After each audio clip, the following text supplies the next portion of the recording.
Daughter of the Moon Goddess, Chapter 1, Part 1. There are many legends about my mother. Some say she betrayed her husband, a great mortal warrior, stealing his elixir of immortality to become a goddess. Others depict her as an innocent victim who swallowed the elixir while trying to save it from thieves. Whichever story you believe, my mother, Chang-e, became immortal as she died. I remember the stillness of my home. It was just myself, a loyal attendant named Pinger, and my mother, resident of the moon. We lived in a palace built from shining white stone, with columns of mother of pearl and a sweeping roof of pure silver. Its vast rooms were filled with cinnamon-wood furniture, their spicy fragrance wafting through the air. A forest of white astronomous trees surrounded us with a single laurel in its midst, bearing luminous seeds with an eternal shimmer. Not wind, no bird, not even my hand could pluck them. They cleaved to the branches and stealthily as the stars to the sky. My mother was gentle and loving, but a little distant, as though she bore some great pain which had numbed her heart. Each night, after lighting the lanterns to illumine the moon, she stood on her balcony to stare at the moral work below. Sometimes I waked just before the dawn and found her still standing there, her eyes shuddering in memory. Unable to bear the sadness in her face, I wrapped my arms around her, my head just coming up to her waist. She flitted at my toes as though rose from a dream. Before stroking my heart and bringing me back to my room, her silence pricked me. I worried that I had upset her. Even though she rarely lost her temper, it was being heard who finally explained that my mother did not like to be disturbed during those times. Why? I asked. Your mother suffered a great loss. She raised a hand to start my new question. It's not my place to say more. The thought of her sorrow pierced me. It's been years. Will mother ever recover? Being was silent for a moment. Some scars are carved into our bones, a part of who we are, shaping what we become. Seeing my crestfallen expression, she cradled me in her soft arms. But she's stronger than you think, little start, just as you are. Despite these fleeting shadows, I was happy here, if not for the warning urge that something was missing for our lives. Was I lonely? Perhaps, although I had little time to fret over my solitude. Every morning my mother gave me lessons on writing and reading. I could print ink against the stone until a glossy black paste formed, as she taught me to form each character with fluid strokes of her brush.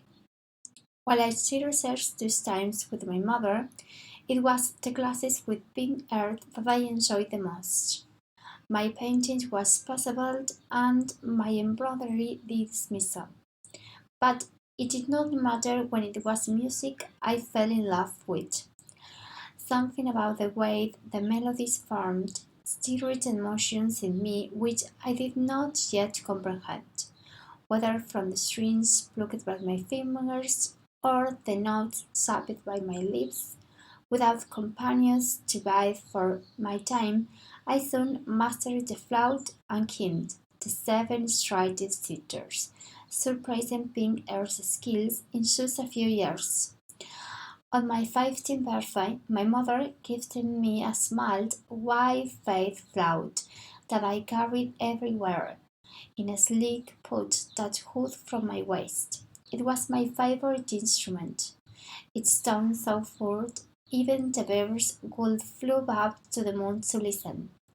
Thus part of the belief they came to guess at my mother, too. Sometimes I caught myself staring at her, entranced by the perfection of her features. Her face was shaped like a melon seed, and her skin glowed with the luster of a pearl. Delicate brows arched over slender jagged black eyes, with curves into crescents when she smiles. Gold pins gleamed from the dark coils of her hair, and a red peony was tucked in one side. Her inner garment was the blue of the moon sky, pairing with the white and silver robe that followed to her ankles. Wrapped around her waist was a vermilion sash, ornamented with tassels of zinc and jade. Some nights, as I lay in bed, I would listen out for their gentle cling, and sleep came easy when I knew she was near. Pink air assured me that I resembled my mother, but it was like comparing a plum blossom to a lotus. My skin was darker, my eyes rounder, and my jaw more angular with a cleft in the center. Perhaps I resembled my father. I did not know it. I had never met him. It was years before I realized that my mother, who dried my tears when I felt and straightened my brush when I wrote, was the moon goddess. The mortals whispered her, making offerings to her at mid-autumn festival, on the 15 days of the 8th lunar month, when the moon was at its brightest. On these days they would burn incense sticks for prayers and prepare moon cakes. They turned crows wrapping around a wreath filled of sweet lotus seeds placed and salad dug eggs. Children would carry glowing lanterns shaped as rabbits, birds, or fish, symbolizing the light of the moon. On this one day a year, I would stand upon the balcony, staring at the world beyond, inhaling the fragrant incense which wafted up to the skies in honor to my mother. The mortals intrigue me, because my mother gazed at the world with such yearning. Their stories fascinate me with their struggles for love, power, sobriety, although I had little comprehension of subjects in my sheltered confines. I read everything I could lay my hands on, but my favorites were the tales of valiant warriors battling fearsome enemies to protect their loved ones. One day, while I was rummaging through the pages of scrolls in a library, something bright caught my eyes. I pulled it out, my pulse leaping to find a book I had not read before. From its short, sticking beneath, it appears to be a mortal text. Its cover was so faded I could barely make out the painting of an archer amidst a silver boat and 10 suns in the sky. I traced the faint details of a father within the orbs. No, no suns, but birds, curled into a blaze of flame. I brought the book to my mom. My fingers tingled as they took the bright paper to my chest. Sinking down on a chair, I eagerly turned the pages, devouring the words. It began as many tales of heroines did, with the mortal world included by the terrible misfortune. 10 sunbursts rose in the skies, scorching the earth and causing great suffering. No crops could grow to the charred soil, and there was no water to drink from the parched rivers. It was rumored that the ghosts of heaven favored the sunbursts, and no one dared to challenge such mighty creatures. Just when I halfway hope seems lost, a fearless warrior named Honyi took up his unchanged bow of ice. He shot his arrows into the sky, slamming 9 of the stone spears and leaving one to light the earth. The book was snatched from me. My mother stood there, flushed, her breath coming short and fast as she gripped my arm, her nails dug into my flesh. "Did you read this?" she cried out. My mother really raised her voice. I stared blankly at her, finally managing a nod. She realized me, dropping onto a chair as she pressed her fingers to her temple. I reached out to touch her, afraid she would pull away in anger, but she clasped her hands around me, her skin as cold as ice. "Did I do something wrong? Why can't I read this?" I asked Huntley. There appeared nothing out of the ordinary in the story. She was quiet for so long, I thought she had not learned my question.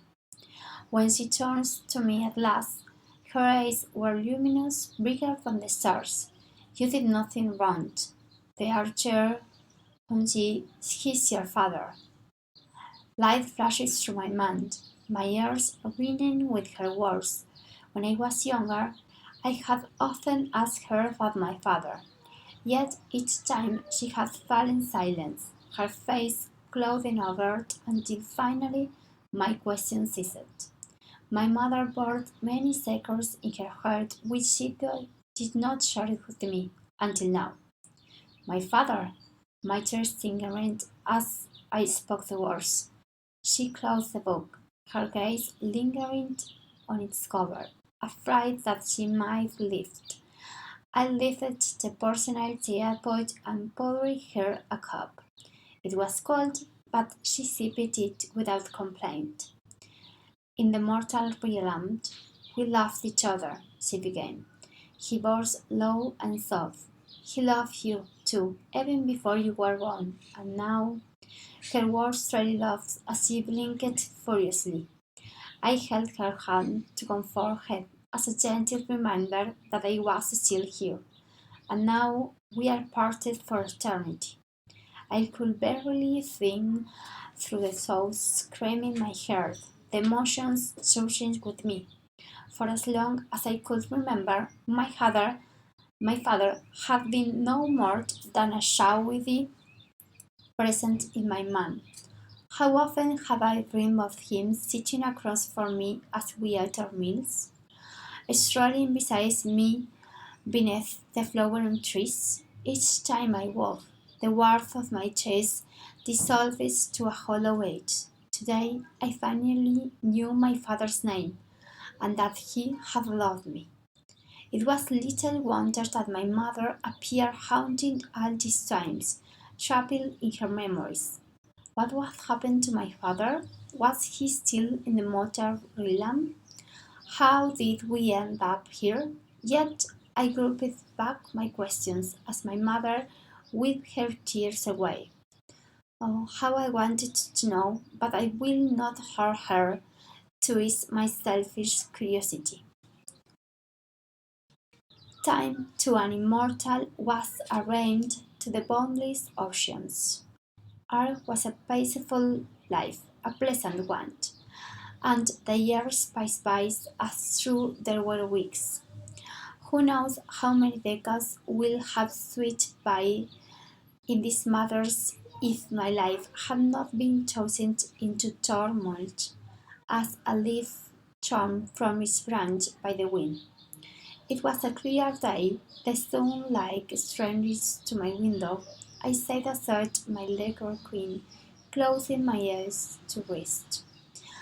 As had happened before, silver flakes of life drifted into my mind, turning and teasing at me, just as how the sense of osmosis drew me to the forest this morning. I wanted to reach out to them, but recalled my mother's stern warning. "Don't go near Ginger." She sighed, her skin ashened. It's too dangerous, tells me. They will fade. I had stammered my promise to her then, and over the years I had kept my words diligently too. Whenever a glint of silvers beckoned to me, I thought furiously on other things, a song or my latest books, until my mind cleared and they faded away. Yet it was harder each time. The lights blazing brighter, they called more tantalizing, the urge to reach out almost overwhelming. How gladly they returned today, as though seizing my wavering resolve, the restless stormings in my blood. I have felt this more often of late, a part of me yearning for something which had not name, a change perhaps, but nothing ever happened here. Nothing ever changed. The lights did not seem dangerous. Was my mother mistaken? She has cautioned me against countless sins, as harmless as climbing a tree or running through the halls, maybe recalling some perish from her mortal childhood. I drew closer to reliance in my mind, closer than I had ever been before. Something clutched at me, dragging me away. Was it fear or guilt? But reckless now, I thought too it is as though it were close. Was it a brink? Tearing to the edge, a current races through my veins, whispers calling between my nerves. Leaning far away, I reach out, only to see the shimmering silvers scattered at the starling at dawn. My eyes flew open, my senses tingled. I had no idea how long I sat there, lost in a daze. Beyond my window, the evening sun infused my skin with traces of rose and gold. The thrill gone. Remorse sat like a stone in my chest. I had broken my promise to my mother, and worse yet, I wanted to do it again. Those lies were not dangerous, they were part of me. I knew that now with staring certainty. Why had she wanted me from them? I will ask her. I decided, risen to my feet. I am old enough to know. Just as I reached the entrance, a strange energy thrummed through the air, raising the heart of the back of my neck. Immoral hours, unfamiliar to me, shifted and mingled as the clouds of the skies. I could not tell how many, although one seems to be sad brighter than the rest, far stronger than my mother's bringers. Who had come here? As I flung the doors open, my mother flew into my room. I stumbled back, knocking at my chairs. Did she discover what I had done? Was she here to scold me? I held my head. I'm sorry, Margaret, the lies. She raised my shoulder. Never mind that, she grinned. A visitor has arrived. She must know that you are here, that you are my daughter. My pulse raced as the thought of meeting someone new. Then her meaning sank in, as did her tone, and my excitement covered like a sheet of vapor. You don't want me to make your friends? Her hands fell away from me, the lines of her face hardening until they seemed carved from marble. Not a friend. She is the empress of the celestial kingdoms. She doesn't know about you. Nobody does. And we can't let them find you. Her words, tumbling in a rush, startled me. Despite the excitement which sparkled within, I had read the celestial kingdom was the mightiest of the 8 immortal knights, nestled like a precious tree dropped on the heart of the realm. Its emperor and empress living in a palace that floated upon a bank of clouds, from where they governed over the celestials and immortals, and watching over the sun, moon, and stars. In all our time here, they had never deigned to visit a remote home. So, why now? And why did I have to hide? A stranger flute in the pit of my stomach spread easy traces to my court. Is something wrong? I asked, hoping she would deny it. She told my test gently. I'll explain everything later. For now, stay in your room and don't make a sound. I nodded as she left, shutting the door behind me. Only then did I realize that my mother had not answered my questions. I opened a book, dropping it down again after reading the same line twice. My fingers plucking a skim street, but then pitched it to muffle the note. As I stared at the closest source, a burning curiosity engulfed me, consuming my fur. Slowly, I walked toward it, sliding it open a crack. Just one look at the celestial empress, and I will return to my room. When will I get another chance to see her? One of the most powerful immortals in the realm, and she might even be wearing her phoenix crown, said to be crafted from feathers of pure gold and embellished with 100 luminous pearls. As silent as a shadow, I tiptoed down to the long corridor that led from my room to the silvered Harmony Hall, the greatest rooms in the pure light palace, with its marble floors, shade lamps, and sleek hangings. Wooden pillars set into the ornate silver spaces added to touch of warmth if it is pristine elegance. This was where I had always imagined we would entertain our guests, although we never had one until now. Just around the corner, a soft voice drifted through. I strained my ears to listen. "Sunny, have you been well?" The Celestial Empress' cordial address surprised me. She did not sound so very fearsome. "Yes, your Celestial Majesty. Thank you for your concerns." My mother's voice was unnaturally bright. A brief silence following this exchange of courtesies. Crouching down by the wall, I craned my neck to peek into the room. My mother knelt on the floor, her head bowed low, while across of her, stayed in my mother's own chairs, had to be the Celestial Empress. She was not wearing a crown, but an elaborate curved dress, covered with jewelry, left the flowers which clinked as she moved. As I stared at it enthralled, a bud unfurled blossomed, and Tina Lanseny sorbed. Over her fingerprints glittered pointed gold seals, curved as the claws of a dog. The silvered embroidery of her violet robe caught the fading lights streaming through the windows. Unlike my mother's delicate and calm aura, hers was strong, pulsing with heat. She was fashioned, but her glossy lips against her white skin made me think of freshly spilled blows of snow. Abiding her excited position, the empress had not come alone. 6 attendants stood behind her, along with a tall, immortal man. His complexion darker than the rest. Flat pieces of amber adorned his black hat. His inky robes were fastened with a blue sash, and white gloves covered his hands.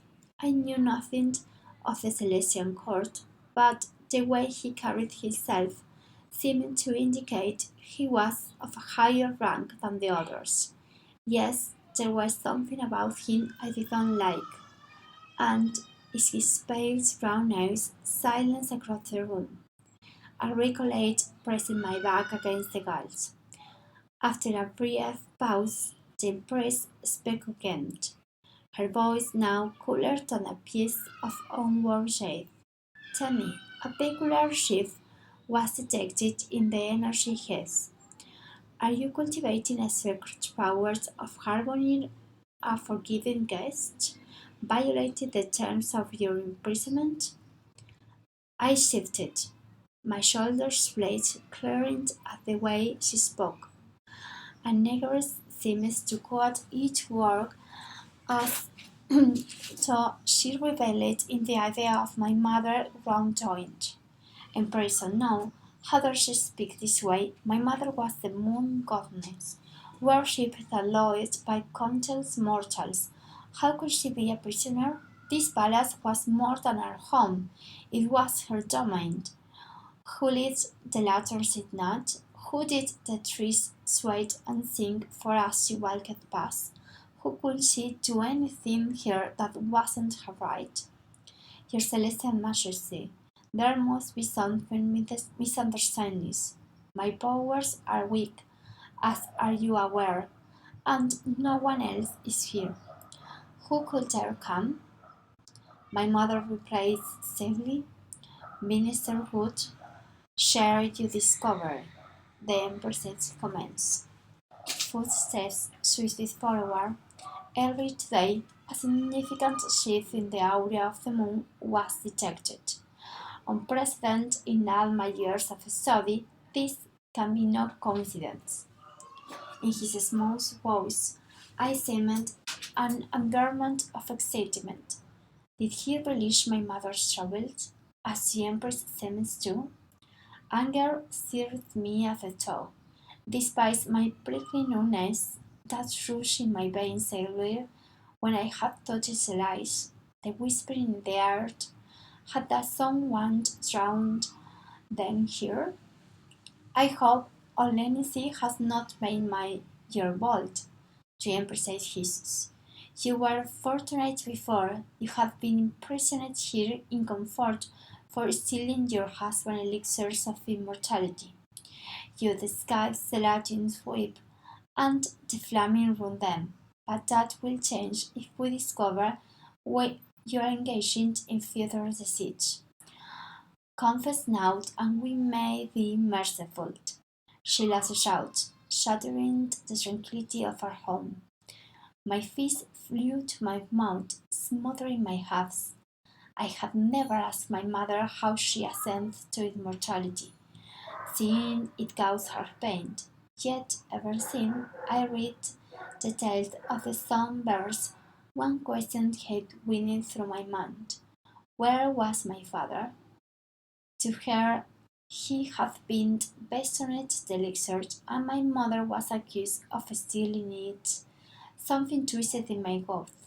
The Empress was wrong, I told myself fiercely, burying a treacherous nerd of Albert. My mother neither flattered nor denied this vile accusation. Was she accused to such treatment from the Empress? As I peered into the room again, she folded over to press her forehand and palms to the floor. Your Celestial Majesty, Mr. Good, perhaps this phenomenon was caused by the radiant allegiance of the sort. The azure crown's constellations had entered the path of the moon, which may have distorted our hours. When it pressed, things should return to normal. She spoke like a scholar who saw the six, though I knew she had not intervened so much in such matters. A long silence followed, punctured by the women tapping. The entropy sponging cold spheres, digging into the soft wood of the armrest. Finally she rose, her attendants gathering behind her. That might be so, but we will come again. You have been left alone for far too long. I was wild for them to leave, despite the threat that Lucaran out the Empress tongue like a sling cord yanked aside. Unable to bear listening to more, I crept back to my room, a light on the bed, gazing out through the window. The sky had darkened into the lucid violet grey of dusk. When the last of day gives way to night, my mind was numb, though I still sensed when those unfamiliar hours faded away. Moments later, my mother pulled the doors apart. Her face whiter than the stone walls. My doubts vanished. I did not believe the celestial empress. My mother would never have betrayed my father, not even for immortality. Alice came out from the bed, coming to her side. I was almost as sad as her now. Mother, I heard what the empress says to you. She shook her arms around me, closing me twice against her shoulder. I saw it with relief that she was not angry, too. Her body was tense with strength. We don't have much time. The Empress could return at any moment with her soldiers, she whispered. What can they do? We did nothing wrong. My surgeons rolling and unpleasant sensations. Are we prisoners? What what did the Empress mean about the elixir? She leaned back to look at my face. England, you are not a prisoner here, but I am.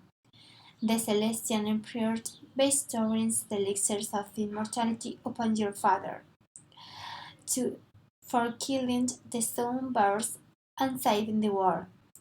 Hody did not take it though. There was just enough for one, and he did not want to ascend to the sky without me.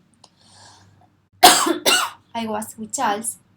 Our happiness seemed complete, and so he hid the elixir. Only I knew where.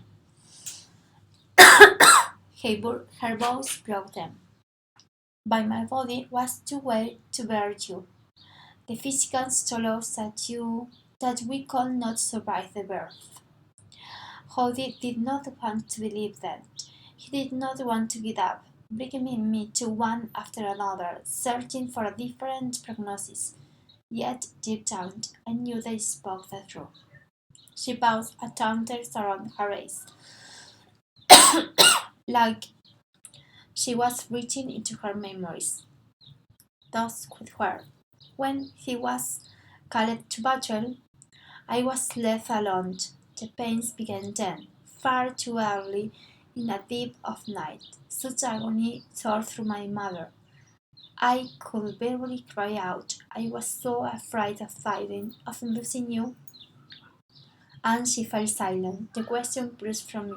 What happened? I took the lizard from its hiding place, uncovered its shepherd, and drank it. It is the stillness of the womb. All I could hear was the beating of my own heart. My hands were no longer warming my mother's, but were as cold as hers. Did you hate me? Simply, she asked in a shaking voice, for betraying your father? The imprecise words were true. For a moment, I could not move.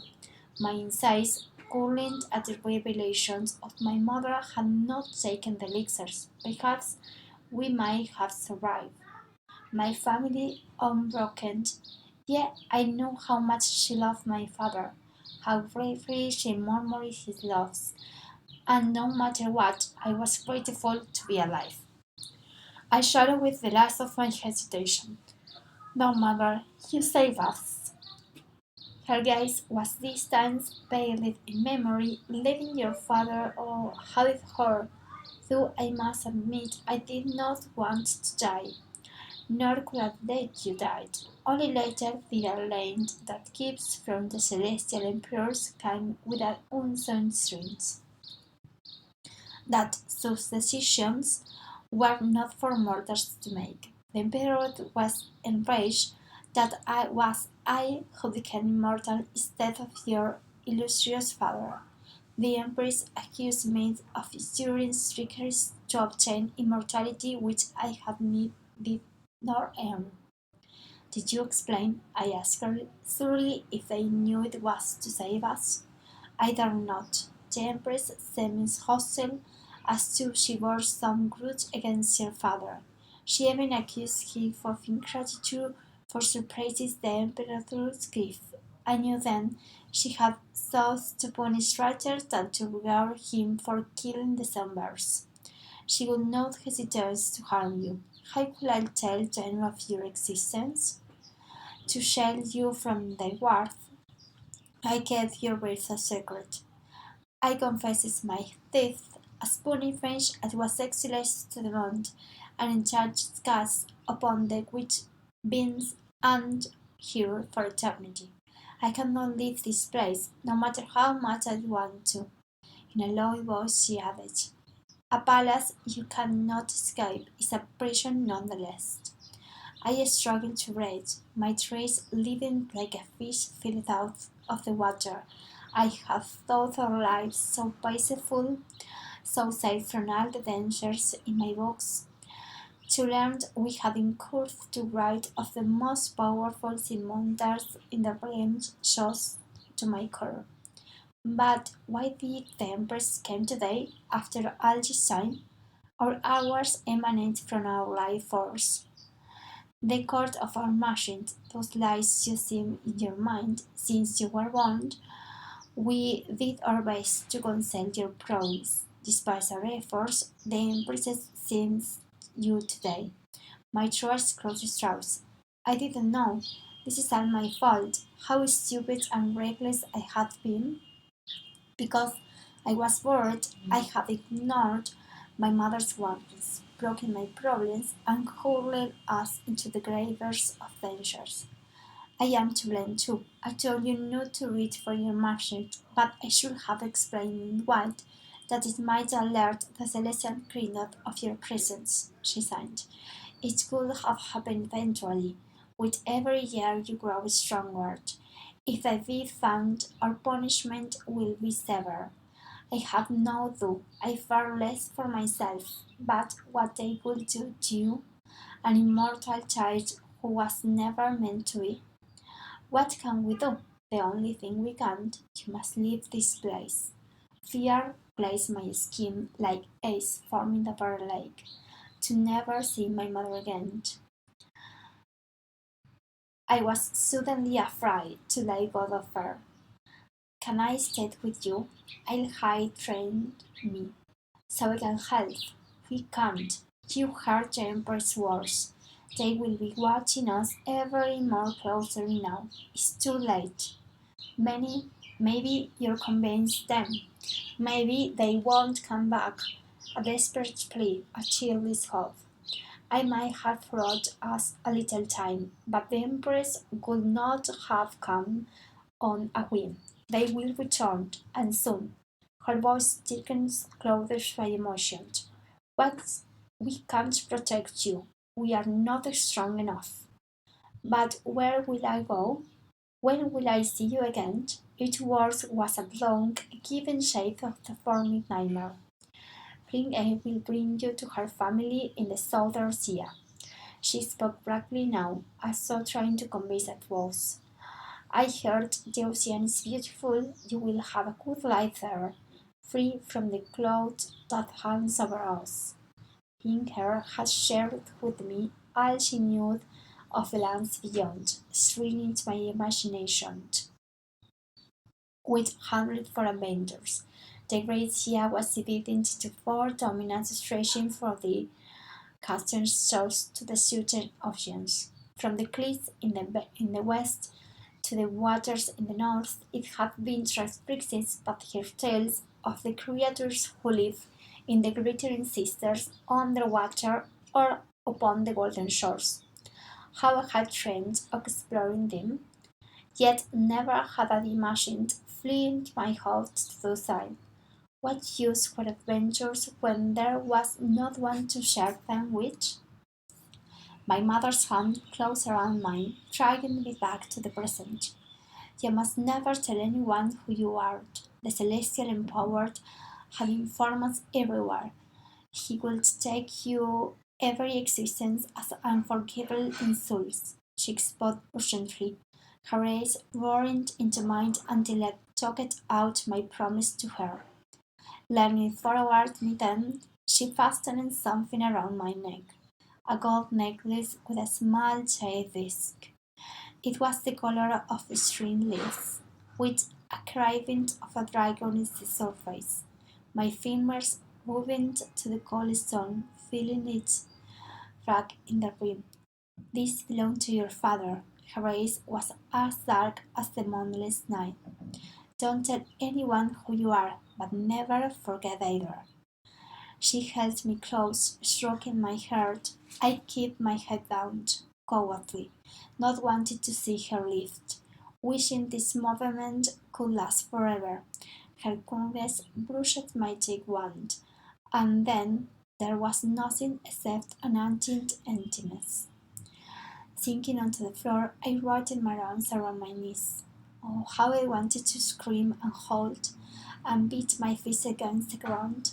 My hand flew to my mouth, moving my horror sobs past my silent tears.